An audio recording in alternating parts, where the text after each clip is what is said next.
चला आज बनवूया आपण पौष्टिक मेथीची भाजी.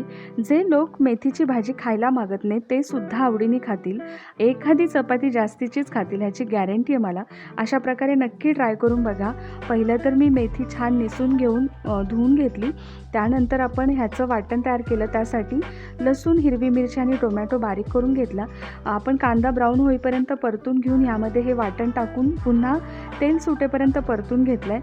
नंतर आपण मेथी टाकायची, छान परतून घेऊन ह्याच्यामध्ये चवीनुसार मीठ टाकायचं आहे. त्यानंतर आपल्याला ही अर्धी भाजी शिजत आल्यानंतर ह्याच्यामध्ये शेंगाचं कूट टाकायचं आहे. ही भाजी वाफेवर शिजवायची नाही, म्हणजे ताट झाकून ठेवून शिजवायची नाही, कारण भाजीची चवसुद्धा चेंज होते आणि भाजीचा कलरसुद्धा चेंज होतो. मंद आचेवरती ही भाजी शिजवून घ्यायची. खूप छान होते.